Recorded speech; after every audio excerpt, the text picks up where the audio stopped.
Hi, this is Matt with AppliancePartsPros.com. Today we'll be showing you how to repair your appliance.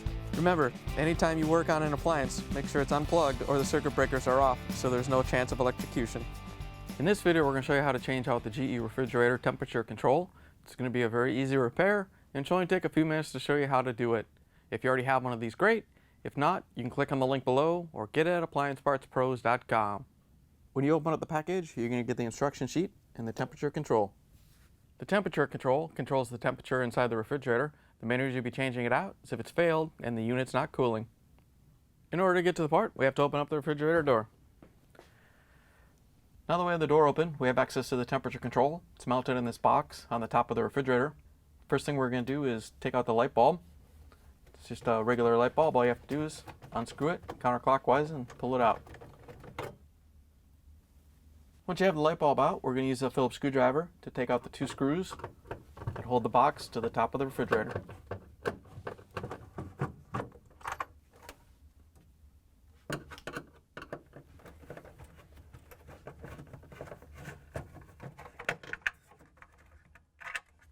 Once you have both screws out, you can lower the box down. And then we're going to unplug the wiring harness so we can pull it out. There's a locking tab on here. All you have to do is press on it and pull it off. Once you have the wire harness disconnected, you can pull the box out of the refrigerator. We put a towel down to make sure we don't damage anything. To get the knob off, we're just going to use a small flathead screwdriver to push it off the shaft. You can pull it out of the box and set it aside. Then we're going to take the wires off. We're going to use a small flathead screwdriver to help out again. Get the ground wire on the top. And then on this side we get the gray wire on the top.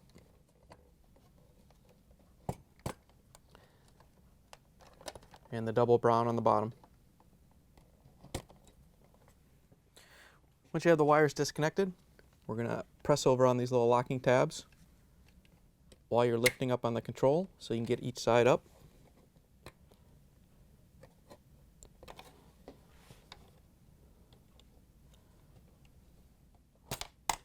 Once you have both of them released, then you can lift the temperature control out of the box. On this end, we have to lift the capillary tube out of the channel so we can pull it out of the box. Here's the old temperature control next to the new one. If you already have one of these, great. If not, you can get it at AppliancePartsPros.com. We do have to take the plastic tubing off the old one. We'll show you how to do that next.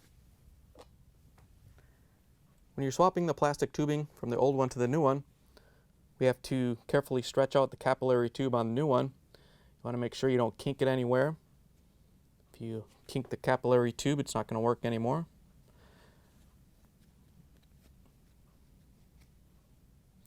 So we're going to make this part about the same angle, and we're just going to leave it straight.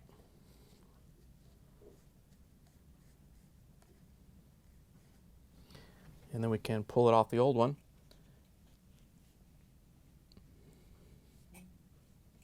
Once you have it off the old one, you can set the old one aside.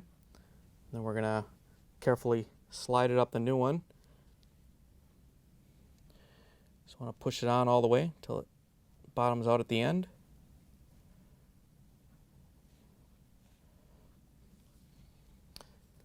Once you have it in place, we can put the temperature control into the box. We're going to grab the box and put the control in place. You just want to push the capillary tube into its groove.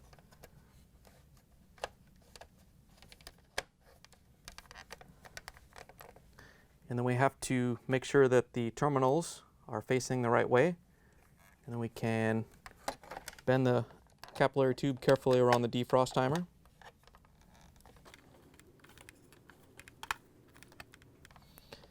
Once you have it bent around the timer, we're going to line up the mounting tabs and push them into place.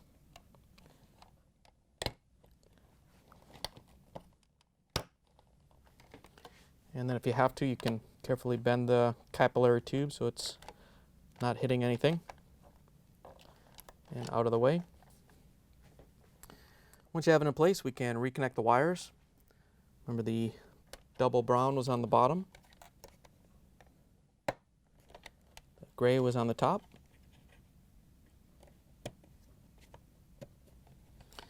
And we had the ground wire over here on this side of the control. Once you have the ground wire back on, we can put the knob in. There's a narrow section and a wide section that you have to line up with the narrow section and the wide section on the control. You can push it into place. Once you have the knob back in place, we can put the box back into the refrigerator. To put the box back in, just gonna carefully hook up the wiring harness. It can only go on one way. Just make sure it goes on all the way so you get a good connection. And we're gonna lift the box up, making sure that it goes over the ventilation foam in the back and the heat shield in the front.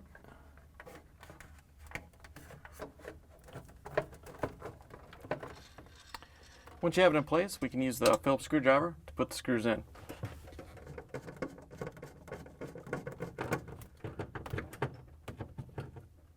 Once you have both screws in, we can put the light bulb back in.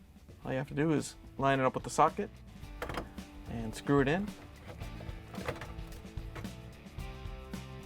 Now that we have the light bulb installed, we can close the refrigerator door, plug it back in, and make sure it starts to cool. Thanks for joining us for another successful repair brought to you by AppliancePartsPros.com. Check out our other repair videos on our site, Facebook, and YouTube.